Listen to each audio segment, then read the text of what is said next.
When I was 18, my parents handed me a wrinkled 20 and said, my sister deserved the future, not me. No whisper, no hesitation, just a verdict in the rain. My father's voice was steel. My mother's hand was cold, and the door clicked shut behind me like the world had decided I wasn't worth keeping. I stood there soaked to the bone suitcase at my feet, the porch light dying above me. 5 years later, that same light flickered again, only this time I was the one behind the desk, and my sister was the one asking for a chance. Before I tell you how the circle closed, tell me where are you listening from, so I know I'm not the only one who's ever been told they didn't deserve a future. Our house in Bloomington always smelled like lemon cleaner and engine oil. My mother's obsession with appearances and my father's with control. From the outside, we looked normal. Inside, we were a quiet hierarchy with my sister Lila on top and me somewhere below the fold. Dad Martin Avery ran a small auto shop after leaving his teaching job. He believed sweat was proof of worth. Mom Elaine kept the family books like she kept her emotions neat columns, no room for error. And Lila. She was their miracle. Pretty articulate, a PR major with a 1,000-watt smile.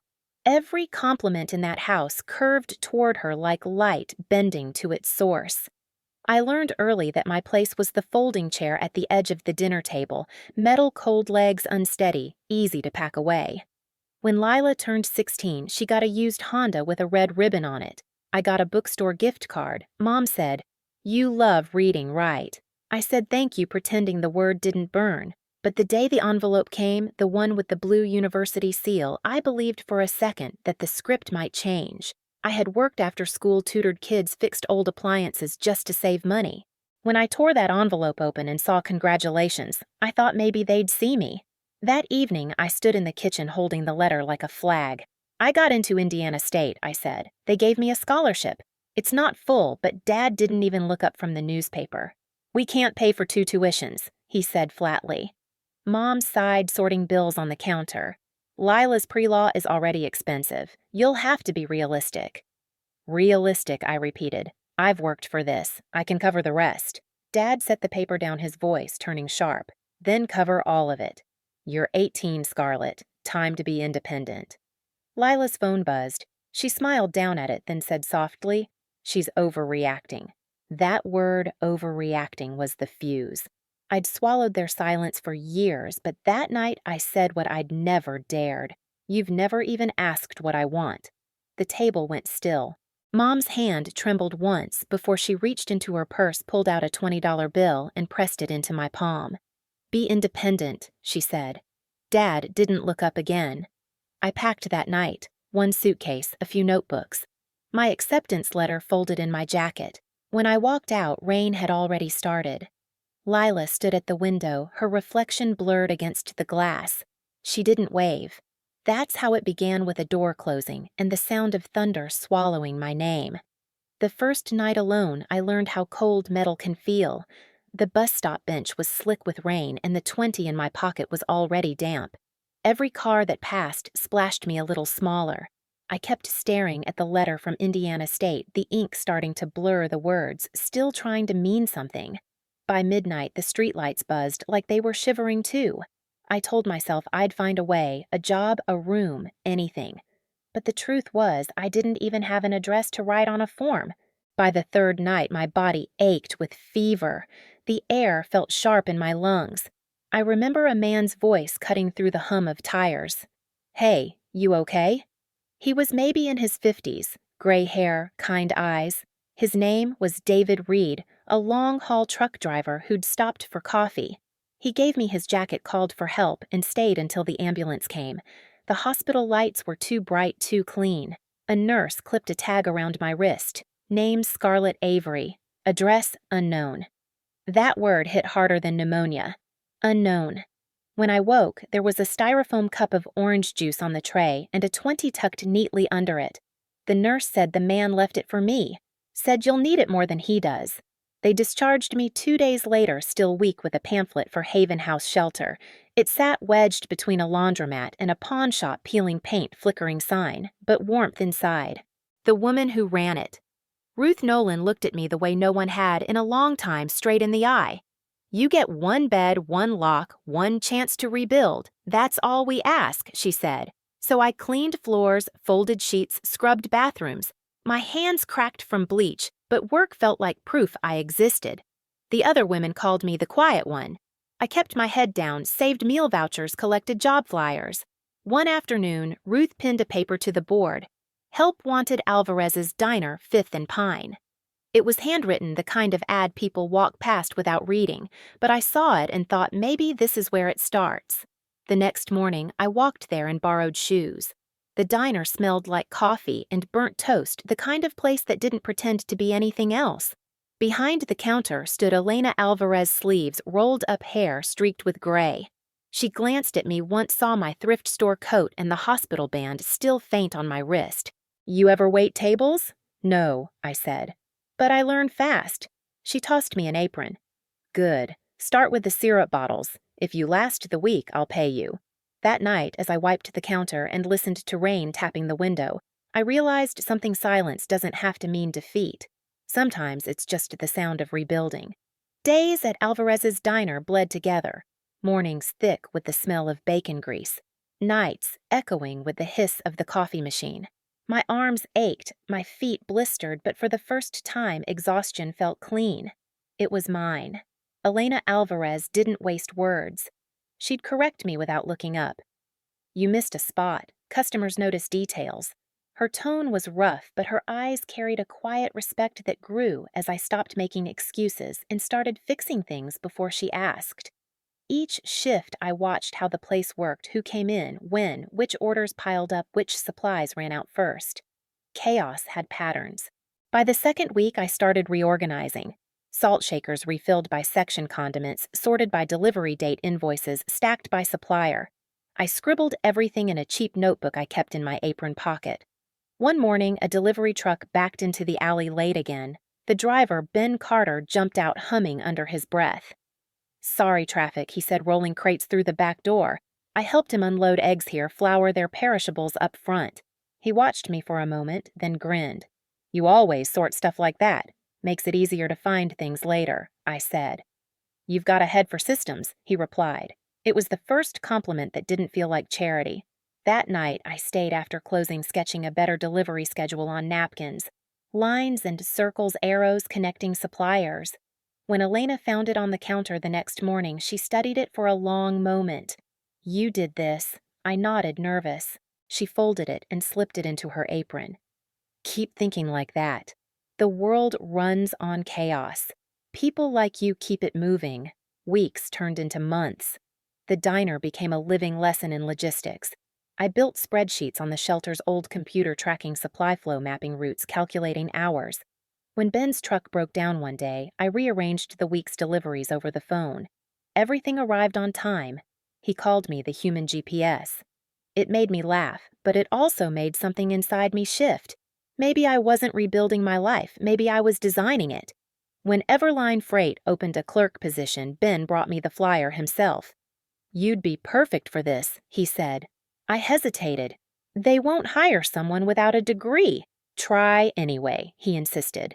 So I did. I printed a 2-page resume that smelled faintly of diner coffee. The manager, Tom Whitaker, asked simple questions: organization, communication, problem solving. I answered honestly, no embellishments. He leaned back, studying me. You've got no degree, but you've got instinct. We can work with that. That sentence changed everything. At Everline, I learned what control felt like: systems roots data. The world finally had structure, and I could read it. Within a year, I became the one rewriting those routes, fixing the inefficiencies no one else saw. That was the moment I understood I didn't need their table. I was building an entire network. It took 5 years to turn that diner notebook into an empire. Emerge Operations Group started as a borrowed desk in a drafty office above a print shop, just me and a second-hand laptop. Every invoice, every call, every sleepless night was one more brick in the wall between who I'd been and who I was becoming. By 23, that wall had a skyline view of Seattle. My company trained small businesses to run like giants. Fair pay, efficient systems, no wasted potential. I kept a few reminders framed on my office wall, the hospital wristband marked unknown address. and the wrinkled $20 bill my mother had pressed into my hand, a relic of what it cost to be forgotten. That morning, Maya, my HR manager, appeared at my door with her tablet. New candidate for the operations coordinator position, she said. Strong background, 3 years in PR logistics. She paused, squinting at the screen. Name's Lila Avery. For a second, I thought I'd misheard her. Then the air shifted heavier somehow. I didn't look up. I just said schedule her for Tuesday. Tuesday arrived with steady rain, soft and rhythmic against the windows. I came in early, straightened the papers on my desk, then stared at the framed 20. The ink had faded into a ghost of green, but the memory was sharp as ever. At 9 on the dot, Maya knocked once before opening the door. She's here. Send her in. The click of heels on the polished floor. That same confident rhythm I'd once envied when she used to walk down our hallway in Bloomington basking in our parents' attention. When the door opened, Lila stepped inside, composed, elegant hair pinned the same way Mom used to do it for her recitals. She smiled politely. Good morning. Morning, I said. Please have a seat. She didn't recognize me. Of course she didn't. To her, I was a ghost wearing success like armor. Maya did the formal introduction, unaware of the history bleeding into the room. This is Ms. Scarlett Avery, founder and CEO. The name landed between us like a spark. Lila blinked, a small tremor passing through her fingers as she adjusted her folder. Avery, she echoed softly, unsure whether to connect the dots. I gestured toward the chair. Let's begin. Her resume was solid on paper, at least. She spoke about project management, team coordination, leadership under pressure. Every word was rehearsed, a mask she'd probably worn for years. I listened, letting silence fill the gaps between sentences until she began to shift in her seat. Finally, I asked, tell me about a time you had to handle conflict. She hesitated. Well, at my last company, there was a staff dispute. I had to enforce fairness, make sure everyone got what they deserved. I leaned forward, elbows on the desk. Fairness, I repeated my tone, calm, measured. That's an interesting word. What does it mean to you?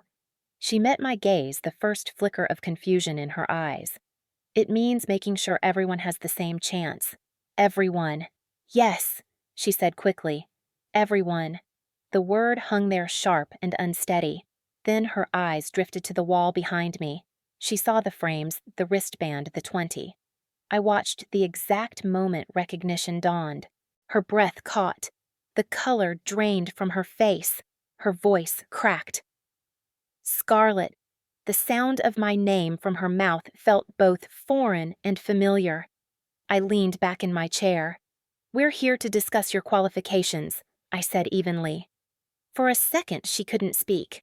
Her hands trembled as she closed the folder on her lap. I didn't know. I thought that I didn't survive. I finished quietly. Her eyes filled. We were told you left. I wanted to. I cut her off with a small shake of my head. This isn't about the past, Ms. Avery. This is a professional setting. She swallowed hard, trying to find her footing again. You've done. Well, she managed. So have you, I said softly. You've learned how to sound sincere. The room went silent, except for the rain whispering against the glass. I didn't mean she started, but I raised a hand. I'm not angry, I said. Anger was a luxury I couldn't afford. I built something instead.